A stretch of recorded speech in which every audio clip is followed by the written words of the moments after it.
നമ്മുടെ പ്രകൃതി എത്രയോ മനോഹരമാണ്. നമുക്ക് ചുറ്റുമുള്ള ഒരുപാട് വസ്തുക്കൾ, മനുഷ്യര്, മൃഗങ്ങൾ, പക്ഷികൾ, അങ്ങനെ പ്രപഞ്ചത്തിലുള്ള എല്ലാ വസ്തുക്കളെയും നമുക്ക് നിഷ്പ്രയാസം കാണുവാനും മനസ്സിലാക്കുവാനും അവയെല്ലാം ഗ്രഹിക്കുവാനും നമുക്ക് കഴിയുന്നുണ്ട്. ഇതിന് നമ്മുടെ ശരീരത്തിലെ പല അവയവങ്ങളും സഹായകമാകുന്നുണ്ട്. നമ്മുടെ ശരീരത്തിൽ കണ്ടും കേട്ടും രുചിച്ചും അനുഭവിച്ച് അറിയാൻ നമ്മളെ സഹായിക്കുന്ന ചില അവയവങ്ങളാണ് ഇന്നത്തെ ചർച്ചാ വിഷയം. നമുക്ക് അറിവുകൾ എവിടുന്നൊക്കെയാണ് കിട്ടുന്നത് തുടങ്ങിയ കാര്യങ്ങളാണ് നമ്മൾ ഈ പാഠഭാഗത്തിൽ, അറിവിൻ്റെ ജാലകങ്ങൾ എന്ന് പറഞ്ഞ പാഠഭാഗത്തിൽ നമ്മൾ ചർച്ച ചെയ്യുന്നത്. ഇവിടെ ഞാനൊരു വീഡിയോയാണ് നിങ്ങളെ കാണിക്കുന്നത്. ഈ വീഡിയോ ഒന്ന് ശ്രദ്ധിച്ചിട്ട് അതിലുള്ള രംഗം, ആ വീഡിയോയിൽ എന്താണ് നിങ്ങൾക്ക് കാണാൻ സാധിക്കുന്നത് നിങ്ങൾ നിങ്ങളുടെ നോട്ട് പുസ്തകത്തിൽ കുറിക്കുക.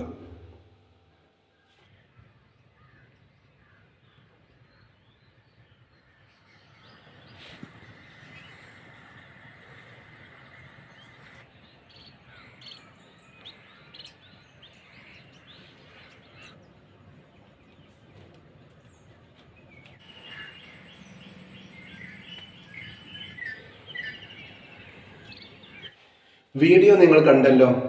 ഈ വീഡിയോയിൽ ഒരുപാട് പക്ഷികളെ നമുക്ക് കാണാൻ കഴിയുന്നുണ്ട്. ആ പക്ഷികൾ ചെയ്യുന്ന പ്രവർത്തനങ്ങളും നിങ്ങൾക്ക് മനസ്സിലാക്കാൻ കഴിഞ്ഞല്ലോ. ഇത് നമുക്ക് മനസ്സിലാക്കാൻ കഴിഞ്ഞത് നമ്മുടെ ശരീരത്തിലെ ഏത് അവയവം ഉപയോഗിച്ചിട്ടാണ്? അതെ, നമ്മുടെ കണ്ണുകൾ ഉപയോഗിച്ചിട്ടാണ് നമ്മൾ അതിൽ കാണുന്ന പക്ഷികളെ കണ്ടത്, ആ പക്ഷികൾ ചെയ്യുന്ന പ്രവർത്തനങ്ങൾ മനസ്സിലാക്കിയത്. അപ്പം നമ്മുടെ ശരീരത്തിൽ കണ്ണ് വലിയ ഒരു ധർമ്മം നിർവഹിക്കുന്നുണ്ട്. കണ്ണ് നമ്മുടെ ശരീരത്തിലെ ഏറ്റവും പ്രധാനപ്പെട്ട ഒരു അവയവമാണ്. നമ്മുടെ കാഴ്ചശക്തി നമുക്ക് സമ്മാനിക്കുന്നത് നമ്മുടെ കണ്ണുകളാണ്.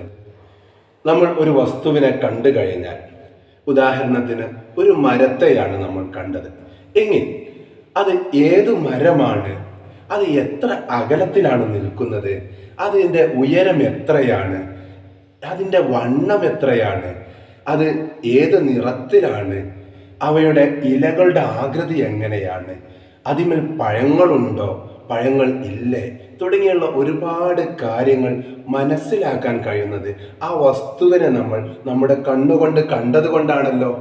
അപ്പം നമ്മുടെ കണ്ണ് നൽകുന്ന വിവരങ്ങളാണ് ഇത്തരം വിവരങ്ങളൊക്കെ. ഇത് നമുക്ക് കാണാൻ കഴിയാത്ത ഒരു അവസ്ഥയാണെങ്കിൽ ഈ വിവരങ്ങൾ നമുക്ക് മനസ്സിലാക്കാൻ കഴിയുമോ? നമ്മുടെ നമുക്ക് രണ്ട് കണ്ണാണുള്ളത്. നമ്മൾ കാണുന്ന വസ്തുക്കൾ തല കീഴായി ഉള്ള വസ്തുക്കൾ, ചെറുതായിട്ടുള്ള വസ്തുക്കളാണ് നമുക്ക് കാണാൻ കഴിയുന്നത്, നമ്മുടെ കണ്ണിൽ പ്രത്യക്ഷപ്പെടുന്നത്. നാം ഒരു വസ്തുവിനെ നോക്കുന്ന സമയത്ത് ആ വസ്തുവിൻ്റെ തല കീഴായ ചെറിയ ഒരു പ്രതിബിംബമാണ് നമ്മുടെ കണ്ണിനകത്ത് സാധ്യമാകുന്നത്.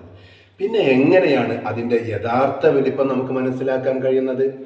അവിടെയാണ് നമ്മുടെ തലച്ചോറ് പ്രവർത്തിക്കുന്നത്. ഉദാഹരണത്തിന് നാം ഒരു പൂവിനെയാണ് കാണുന്നതെങ്കിൽ, ആ ഒരു റോസാപ്പൂവിനെയാണ് നമ്മൾ കാണുന്നതെങ്കിൽ നമ്മുടെ കണ്ണിൽ എങ്ങനെയായിരിക്കും അത് പ്രത്യക്ഷപ്പെടുക? ആ റോസാപ്പൂവ് നമ്മുടെ കണ്ണിൽ തല കീഴായിട്ടായിരിക്കും. നമ്മുടെ കണ്ണിൻ്റെ അകത്ത് റെറ്റിന എന്ന് പറയുന്ന ഒരു സ്ക്രീനുണ്ട്. നമ്മുടെ കണ്ണിനകത്ത് റെറ്റിന എന്ന ഒരു സ്ക്രീനുണ്ട്.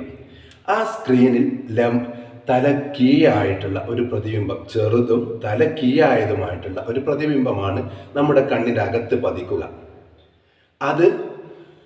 അതിൻ്റെ യഥാർത്ഥ പ്രതിബിംബം, അതിൻ്റെ യഥാർത്ഥ രൂപം നമുക്ക് മനസ്സിലാക്കി തരുന്നത് നമ്മുടെ തലച്ചോറിൻ്റെ പ്രവർത്തന ഫലമായിട്ടാണ്. നമുക്ക് രണ്ട് കണ്ണുകളുണ്ട്. ഒരു കണ്ണുകൊണ്ട് നോക്കിയാലും നമുക്ക് വസ്തുവിനെ കാണാൻ കഴിയില്ലേ? കഴിയും. എന്നാൽ രണ്ട് കണ്ണുകൾ എന്തിനാണ്? നമുക്ക് ചില പ്രവർത്തനങ്ങൾ ചെയ്തു നോക്കാം. നമ്മുടെ പുസ്തകത്തിലെ ചില പ്രവർത്തനങ്ങൾ പറയുന്നുണ്ട്. നമ്മൾ ഒരു പേനയുടെ മൂടി അഴിച്ചിട്ട്, ടോപ്പ് അഴിച്ചിട്ട് നമ്മൾ എന്ത് ചെയ്യാം? നമ്മുടെ അടുത്തുള്ള സുഹൃത്തിൻ്റെ കയ്യിൽ കൊടുക്കുക, നമ്മുടെ വീട്ടിലെ അനിയൻ്റെ കയ്യിൽ കൊടുക്കുക, അനിയത്തിയുടെ കയ്യിൽ കൊടുക്കുക. എന്നിട്ട് നമ്മൾ ഒരു കണ്ണ് പൊത്തിപ്പിടിച്ചിട്ട് ആ ടോപ്പ് ഇടാൻ വേണ്ടി, നമ്മുടെ പേന കൊണ്ട് ഇടാൻ വേണ്ടി ശ്രമിച്ചു നോക്കുക. നമ്മൾ ഒരുപാട് പണിപ്പെടും. സാധാരണ രൂപത്തിൽ എന്താണ്, രണ്ട് കണ്ണും പ്രവർത്തിക്കുകയാണെങ്കിൽ നമുക്ക് പെട്ടെന്ന് ഇടാൻ കഴിയും. പക്ഷെ ഒരു കണ്ണ് അടച്ചു പിടിക്കുകയാണെങ്കിൽ കുറച്ച് ബുദ്ധിമുട്ട് അനുഭവപ്പെടും. ഇനി വേറെ നമുക്ക് ഒറ്റയ്ക്ക് ചെയ്യാം. ഒരു കണ്ണ് അടച്ചു പിടിച്ചിട്ട് ഒരു ബോൾ മുകളിലേക്ക് എറിയാം, എന്നിട്ട് അത് ക്യാച്ച് ചെയ്യാൻ നോക്കുക. ചിലപ്പോൾ നമുക്ക് എന്താണ്, അത് നമ്മുടെ കണ്ണിൽ അതിൻ്റെ കറക്റ്റ് സ്ഥാനം നമുക്ക് മനസ്സിലാക്കാൻ കഴിയില്ല. അപ്പോൾ അത് വേറെ എവിടെയെങ്കിലും ചെന്ന് പോയി വീഴും. അപ്പം എന്തിനാണ് നമുക്ക് രണ്ട് കണ്ണുകൾ? രണ്ട് കണ്ണും ഒരേ സമയം ഒരു ബിന്ദുവിൽ കേന്ദ്രീകരിച്ചു കഴിഞ്ഞാൽ നമുക്ക് യഥാർത്ഥ പ്രതിബിംബം അല്ലെങ്കിൽ ആ വസ്തുവിൻ്റെ യഥാർത്ഥ രൂപം സ്ഥാനം ഒക്കെ മനസ്സിലാക്കാൻ കഴിയും. ഇതിനെയാണ് നമ്മൾ ദ്വിനേത്ര ദർശനം എന്ന് പറയാം. എന്താണ് ദ്വിനേത്ര ദർശനം? രണ്ട് കണ്ണും ഒരേ സമയം ഒരേ ബിന്ദുവിൽ കേന്ദ്രീകരിച്ചു കാണാൻ കഴിയുന്നതിനെ ദ്വിനേത്ര ദർശനം എന്നാണ് പറയുക, അല്ലെങ്കിൽ ബൈനോക്കുലർ വിഷൻ. ഇതുമൂലം വസ്തുവിൻ്റെ സ്ഥാനം, അകലം എന്നിവ നമുക്ക് കൃത്യമായി തിരിച്ചറിയാൻ കഴിയുന്നു. അപ്പോൾ നമ്മൾ ഒരു കണ്ണടച്ചുകൊണ്ട് ഈ പ്രവർത്തനങ്ങൾ ചെയ്തപ്പോൾ നമുക്ക് യഥാർത്ഥത്തിൽ ആ ടോപ്പ് ഇടാൻ കഴിയാത്തതിൻ്റെ കാരണം എന്താണെന്ന് മനസ്സിലാക്കാൻ പറ്റിയല്ലോ. കാരണം ദ്വിനേത്ര ദർശനം, അതിൻ്റെ സ്ഥാനം, അകലം ഇവ വ്യക്തമായിട്ട് നമുക്ക് തിരിച്ചറിയാൻ കഴിഞ്ഞില്ല. അതുകൊണ്ടാണ് ആ പേനയുടെ ടോപ്പ് നമുക്ക് കറക്റ്റായിട്ട് അതിൻ്റെ പൊസിഷനിൽ ഇടാൻ കഴിയാതിരുന്നത്. ബോൾ കറക്റ്റായിട്ട് നമ്മളെ കയ്യിൽ വന്ന് വീഴാതിരിക്കാൻ, അല്ലെങ്കിൽ അതിനെ പിടിക്കാൻ കഴിയാതിരിക്കാനുള്ള കാരണം അത് വരുന്ന സ്ഥാനം, അതിൻ്റെ യഥാർത്ഥ അകലം ഒന്നും നമുക്ക് കറക്റ്റായിട്ട് മനസ്സിലാക്കാൻ കഴിഞ്ഞില്ല. ബൈനോക്കുലർ വിഷൻ, ദ്വിനേത്ര ദർശനം നമുക്ക് സാധ്യമാവാത്തത് കൊണ്ടാണ്. ഇനി നമ്മുടെ കണ്ണ് നമ്മുടെ ശരീരത്തിലെ ഏറ്റവും പ്രധാനപ്പെട്ട ഒരു അവയവമാണ്. കണ്ണ് വളരെ പ്രധാനപ്പെട്ട അവയവമായതുകൊണ്ട് തന്നെ കണ്ണ് സംരക്ഷിക്കേണ്ടത് വളരെ അത്യാവശ്യമാണ്. നമ്മൾ ഓൺലൈൻ ക്ലാസ്സൊക്കെ ആകുന്ന സമയത്ത് കൂടുതൽ മൊബൈൽ ഫോണോ അതല്ലെങ്കിൽ TV ഒക്കെ ഉപയോഗിക്കുന്ന ആളുകളായിരിക്കും. നമ്മൾ ശ്രദ്ധിക്കേണ്ട ഒരുപാട് കാര്യങ്ങളുണ്ട്.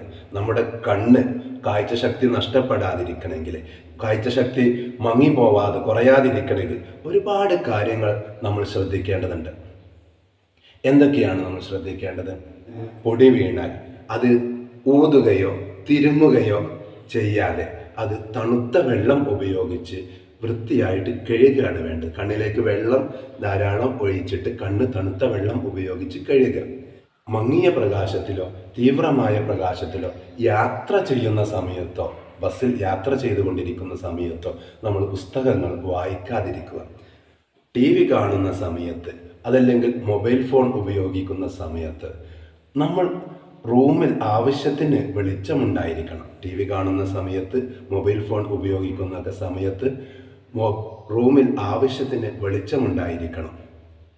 രാസവസ്തുക്കൾ കണ്ണിൽ വീഴാതെ സൂക്ഷിക്കണം.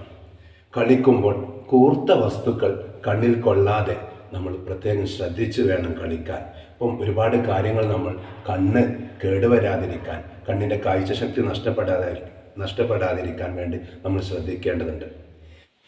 കാഴ്ചയില്ലാത്ത ആളുകൾ നടക്കുന്ന സമയത്ത് ഉപയോഗിക്കുന്ന വടിയുടെ പേരാണ് വൈറ്റ് കെയിൻ. അത് ഉപയോഗിച്ചുകൊണ്ട് അവർ നിലത്ത് തട്ടി ഇങ്ങനെ നടക്കുന്ന സമയത്ത് അതിൻ്റെ അഗ്രഭാഗത്തുള്ള ലോഹഭാഗം കല്ലിലോ മറ്റുള്ള വസ്തുക്കളിലോ തട്ടുന്ന സമയത്ത് അതിൻ്റെ ശബ്ദം കേട്ടിട്ട് അവിടെ കല്ലുണ്ട്, തടസ്സമുണ്ട് എന്നവർ മനസ്സിലാക്കും. അതുപോലെ അവർ വായിക്കാൻ വേണ്ടി പ്രത്യേകമായിട്ട് ഒരു ലിപിയാണ് അവർ ഫോളോ ചെയ്യുന്നത്. ബ്രെയിൽ ലിപി എന്നാണ് അതിൻ്റെ പേര്. ബ്രെയിൽ ലിപി ലൂയിസ് ബ്രെയിൽ രൂപകൽപ്പന ചെയ്ത ലിപി ആയതുകൊണ്ടാണ് ബ്രെയിൽ ലിപി എന്ന് പറയുന്നത്. ലൂയിസ് ബ്രെയിലിൻ്റെ കുറിച്ചുള്ള ചെറിയ ഒരു വിവരണം നിങ്ങളൊന്ന് വായിച്ചു നോക്കൂ. അതുപോലെ അവർ സമയമറിയാൻ ടോക്ടൈൽ വാച്ചാണ് ഉപയോഗിക്കുന്നത്. തൊട്ട് നോക്കിയിട്ടാണ് അതിനെ മനസ്സിലാക്കുന്നത്. അതുപോലെ ടോക്കിംഗ് വാച്ചും ഉപയോഗിക്കാറുണ്ട്. ആ സമയം എത്രയായി എന്നുള്ളത് അവരുടെ വാച്ചിൻ്റെ നെക്കി നോക്കിക്കഴിഞ്ഞാൽ ആ സമയം പറയുന്ന വാച്ചുണ്ട്. ഇങ്ങനെയുള്ള വസ്തുക്കളൊക്കെ ഉപയോഗിച്ചുകൊണ്ടാണ് അവരുടെ കാര്യങ്ങൾ നിർവഹിക്കുന്നത്. അപ്പോൾ കണ്ണ് കാണാത്ത ആളുകളെ നമ്മൾ റോഡിലോ മറ്റോ കാണുകയാണെങ്കിൽ നമുക്ക് അവരെ സഹായിക്കാൻ പറ്റുമല്ലോ. ഒരു വടി പിടിച്ച് വൈറ്റ്കെയിലും വടിയും പിടിച്ച് ഇങ്ങനെ റോഡ് മുറിച്ച് കടക്കുന്ന ഒരാളെ നമുക്ക് കൈ പിടിച്ച് വേഗത്തിൽ അപ്പുറത്ത് എത്തിക്കാൻ പറ്റുമല്ലോ. ഇങ്ങനെയുള്ള നല്ല പ്രവർത്തനങ്ങളൊക്കെ നമ്മൾ ചെയ്തു കൊടുക്കുക. കണ്ണ് കാണാത്ത ആളുകളെ ബുദ്ധിമുട്ടാക്കാതെ അവരെ സഹായിക്കാനുള്ള ഒരു മനസ്ഥിതി നമ്മൾ ഉണ്ടാക്കിയെടുക്കേണ്ടതുണ്ട്. ചില കാരണങ്ങളാൽ പെട്ടെന്ന് കാഴ്ച നഷ്ടപ്പെട്ടു പോവാറുണ്ട്. ഇങ്ങനെ നഷ്ടപ്പെട്ടു പോകുന്ന ആളുകൾക്ക് പല ആളുകളും അവരുടെ കണ്ണുകൾ ദാനം ചെയ്യാറുണ്ട്. നേത്രദാനം എന്ന് പറയുന്നത് വലിയ ഒരു ദാനമാണ്, മഹാദാനമാണ്. അപ്പോൾ ഇതിന് എന്താണ് ചെയ്യേണ്ടത്? കണ്ണുകൾ ദാനം ചെയ്യുന്ന ആളുകൾ അവരുടെ മരണശേഷമാണ് ദാനം ചെയ്യുക. ജീവിച്ചിരിക്കുന്ന സമയത്ത് ആരും കണ്ണ് ദാനം ചെയ്യാറില്ല. മരിച്ചു കഴിഞ്ഞാൽ അവർ എന്ത് ചെയ്യും? അവരുടെ കണ്ണുകൾ കാഴ്ചയില്ലാത്ത ഒരാൾക്ക് ദാനമായിട്ട് നൽകാറുണ്ട്. അപ്പോൾ അതിന് സമ്മതപത്രത്തിൽ ഒപ്പുവെച്ചിട്ട് അവർ ബന്ധപ്പെട്ട ആളുകളെ അറിയിക്കും, ഞാൻ മരിച്ചതിൻ്റെ ശേഷം കണ്ണില്ലാത്ത ആളുകൾക്ക് എൻ്റെ കണ്ണ് ദാനം ചെയ്യണം എന്ന് അറിയിക്കും. അപ്പം ഇങ്ങനെ താല്പര്യമുള്ള ആളുകളൊക്കെ ഉണ്ടെങ്കിൽ അവർ ചെയ്യേണ്ട പണി എന്താണ്? കണ്ണ് മരണശേഷം ദാനം ചെയ്യാൻ വേണ്ടി അടുത്ത ബന്ധുക്കാരെയൊക്കെ അറിയിക്കുക. അതിന് സമ്മതപത്രത്തിൽ നമ്മൾ ഒപ്പുവെക്കുക. ഇങ്ങനെയൊക്കെ ചെയ്യുക. നമ്മുടെ കണ്ണ് എന്ന് പറയുന്നത് നമുക്ക് ചുറ്റുഭാഗത്തുള്ള വസ്തുക്കളെ കാണാനും മനസ്സിലാക്കാനും ഒക്കെ സഹായിക്കുന്ന നമ്മുടെ ശരീരത്തിലെ വളരെ പ്രധാനപ്പെട്ട ഒരു അവയവമാണ്. ഈ അവയവം ഉപയോഗിച്ചിട്ടാണ് നമ്മൾ ചുറ്റുഭാഗങ്ങളെ മനസ്സിലാക്കുന്നത്. ഇനിയും ഒരുപാട് അവയവങ്ങൾ നമ്മുടെ ശരീരത്തിൽ നമുക്ക് അറിവ് നൽകുന്ന അവയവങ്ങളുണ്ട്. നമുക്ക് അതിനെക്കുറിച്ച് അടുത്ത ക്ലാസ്സിൽ ചർച്ച ചെയ്യാം. അപ്പോൾ ഈ ഭാഗം നിങ്ങൾ വ്യക്തമായിട്ട് ടെക്സ്റ്റ് ബുക്ക് ഒന്ന് വായിക്കുകയും അതിലെ ചില പ്രവർത്തനങ്ങൾ നമ്മൾ ചെയ്യുകയും വേണം. ഓക്കെ, നമുക്ക് അടുത്ത ക്ലാസ്സിൽ നമുക്ക് കൂടുതൽ വിശദീകരണവുമായിട്ട് കാണാം.